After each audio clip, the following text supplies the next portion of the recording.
Viking world to visit, trade and settle. In this multicultural society, people have different appearances, languages, religions and possessions.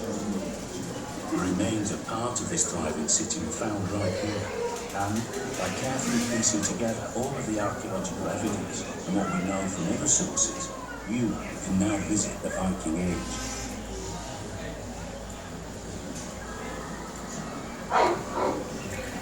Kom här. Välkommen till Jorvik. You have arrived by the River Foss. Ahead lies the city with countless houses and workshops, many of them newly rebuilt. Some, like this damaged one, a victim of an untended hearth perhaps. As ships became more seaworthy, the Vikings created wider trading routes, sometimes using chains of middlemen to carry goods from one side of the Viking world to the other. The silks of the cowrie shell found here suggest trade with Central Asia, the Eastern Mediterranean and the Red Sea. It is possible that Arab trade this made their way to Jorvik to sell their goods. Slavery may have been to from Dublin or elsewhere, bringing with them the spoils of their lands and countries. Slaves were an important part of society all over Northern and Western Europe at this time. It looks like this slave trader was trying to make his way up to Coventry. But before we go, let's have a look at some of the many craftsmen working here in the city. Here's Sigurd. He's using animal bones and alpha from deer to make some everyday objects such as combs, phone cases, skates, and bone pins. Making a comb from alpha can be very time-consuming, as the ones found here were made from many pieces riveted together and then decorated. We know that the Vikings like to keep themselves well groomed, as we found many combs in the excavations, as well as items such as tweezers and even ear screws. We'll now head away from the river towards the street and meet some more of the people who lived and worked here. Ahead, you can see a simple, single-story building. These older houses were built from posts and block and have earth floors and thatched roofs. Most of these houses went out of use in the middle of the 10th century when they were replaced by the oak-plank buildings that we'll talk about later. These early houses were built end-on to the streets and had long backyards with rubbish pits in them. It's not likely that they grew much food in the yards, but they probably kept animals such as those pigs you can see in the pen on the fence. From the many pig bones we found here, we know that Viking pigs were quite short and had a long snout like a wild boar. Pigs will eat almost anything, so it would have been a great way to turn household waste into meat. Here's the blacksmith's house. Look inside and you can see his wife by the fire. Grummy, the blacksmith, was teaching his son how to sharpen a knife he just made.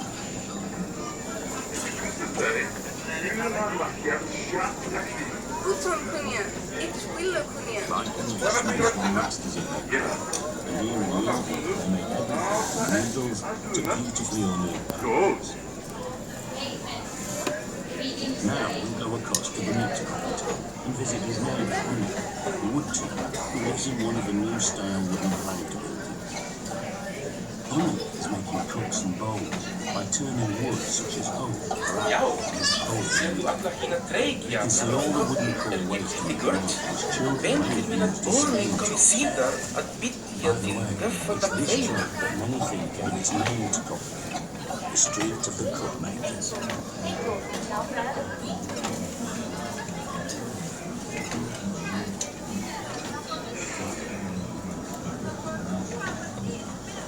Another building is being built behind Anna's house.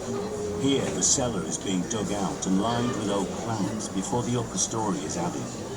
You can see a stack of turfs over there that are going to be used to roof this building. It looks like the builders are having a rest though.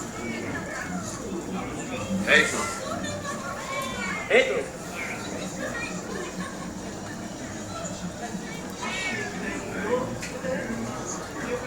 This family also Vinster ej, in the bread. þegar eru The skóð, children being það taught húsar to að play tíma. never tackle by their grandfathers.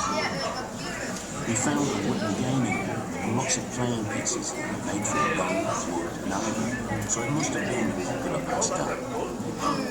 Let's go back towards the river where big trading ships are built that have come up from the North Sea. Here, traders are unloading their goods alongside fishermen. Goods and raw materials from across Britain, as well as rare and valuable items from Europe, were brought into Jorvik. Iron alloy bars from Britain alongside amber, sharpening stones and wool recycled from Scandinavia, and good wine from the Viking. Jorvik was truly bustling, a vast international trading centre.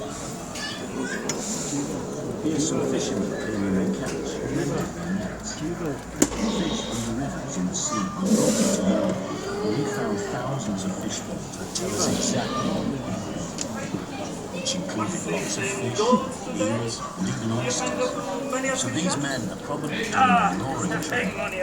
This day was Widower, with only Max being worth to Brocken.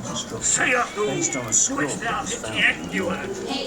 Vinster ej, stayed with me. það húsar að tíma.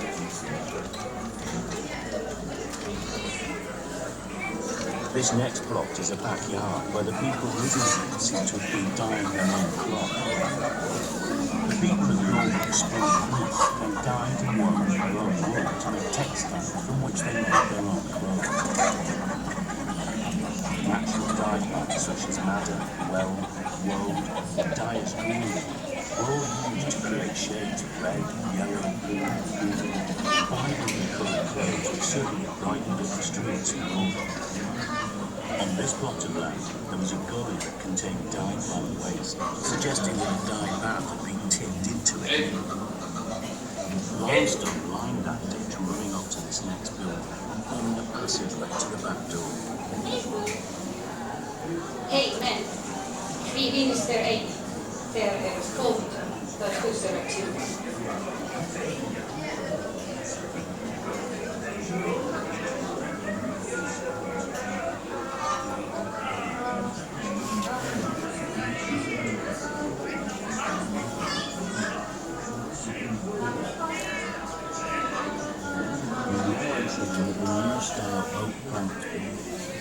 We're still discussing whether these buildings were one or two story, but they all had rooms or cellars below ground level.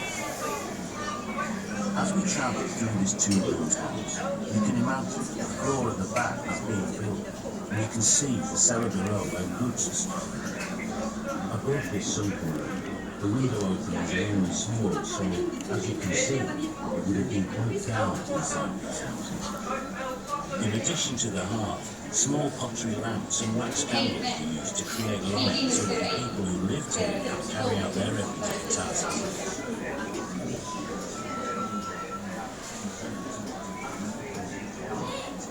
In this front room, you can see a woman working at the loom, which was used to weave woolen cloth for clothing and blankets.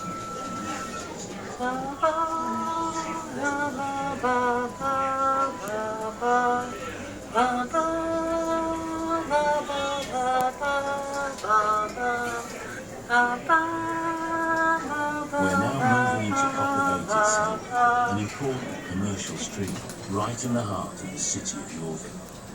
As you can see from these stalls, you can buy almost anything. Coppergate is just one of the many streets in this city, which was home to more than 10,000 people. The streets of the city of Jorvik are covered in filth and mud, rutted by cart wheels and potholes everywhere. This leather worker seems to be having a problem sewing his shoe pieces together. It looks like he has Vikings disease, a deeply tourist contraction. You can see it's caused the fingers on his hand to become clawed. It's a genetic disorder that runs in families and seen particularly in middle-aged men. Tradition has it that it originated with the Vikings and spread it throughout Northern Europe and beyond as they travelled and intermarried. This couple here are arguing about what to have for supper, meat or fish.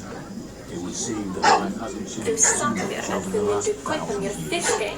Nej, They're arguing in Old Norse, but if you listen carefully, you can hear Old English, Middle Welsh, and Old Irish all being spoken in this street. Here's a food seller trying to sell this wealthy-looking woman a cabbage of some sort. It doesn't look like the type of thing that would tempt her or her lord.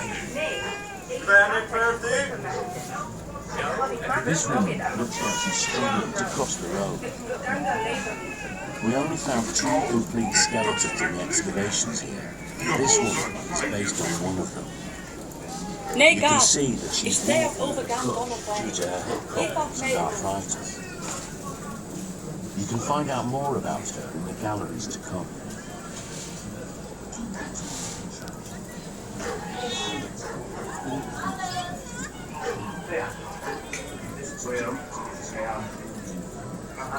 Here, we're in another of the new buildings.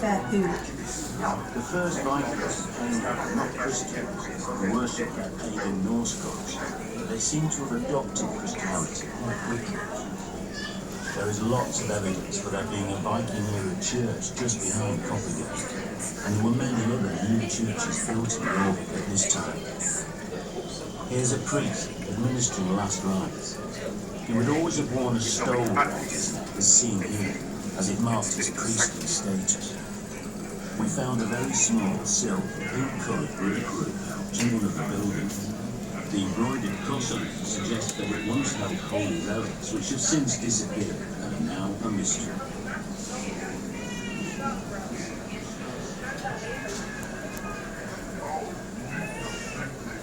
Each property is separated from the next by woven wattled fences.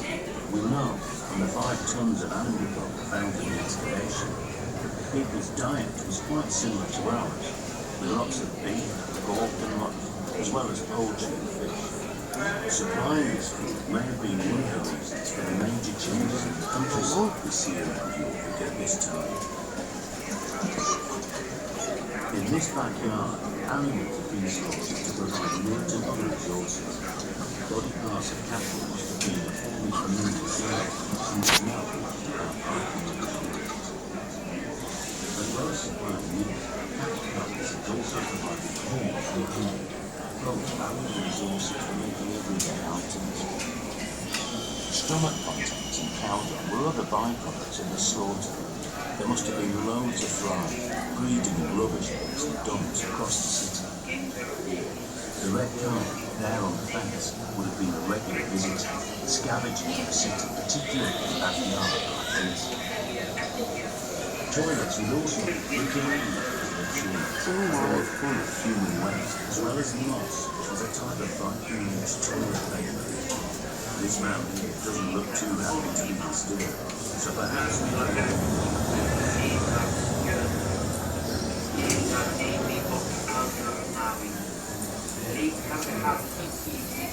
Here we are in our final house. In the excavations of Coppergate, we found a few Viking-age musical instruments, including a set of panpipes which we still have. Music